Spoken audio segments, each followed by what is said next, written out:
When we were young, we always looked forward to just one thing. Every 6 months, a circus or carnival came to the field opposite our houses. Entry was free, but the attractions were the ideal way to lose our parents' money. They'd give us enough money for 2 games.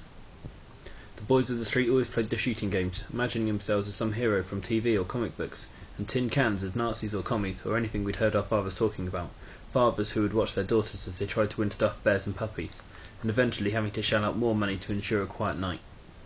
The point of the carnival, for us, wasn't the guns and war fantasies, or the stuffed toys, but the rare opportunity to be independent of our parents, to wander around the insanity and hear the stories and music of those we were normally dragged away from.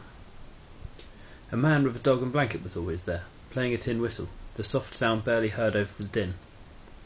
His stink of sweat went unnoticed, buried under the fresh grass and fried food and candy floss and oil from the Ferris wheel filled with older brothers and their girls that our mothers looked at and talked about with contempt.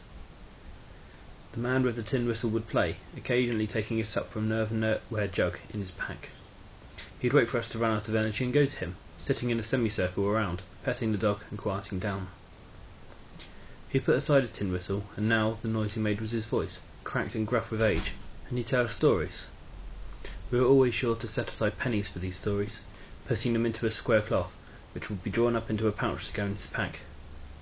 He'd tell us of times gone by, of people he'd seen, days when bombs fell on mighty cities, filling our minds and ears with explosions and tales of heroism, a girl's worry of her boy in the forces abroad.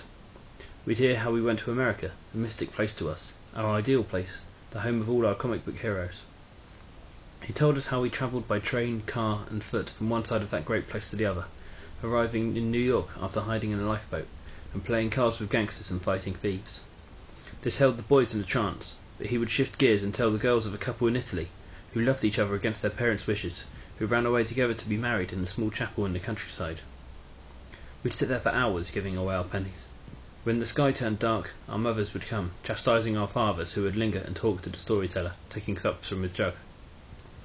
I remember one summer the carnival came to town. Excitedly we all left our home, shooting our tin can enemies and remembering to save the pennies. There was no dog, no blanket, no tin whistle, no man with earthenware jug. The noises and smells were still there, older brothers still with girls in dresses on the Ferris wheel. We all went home and went to bed early that night.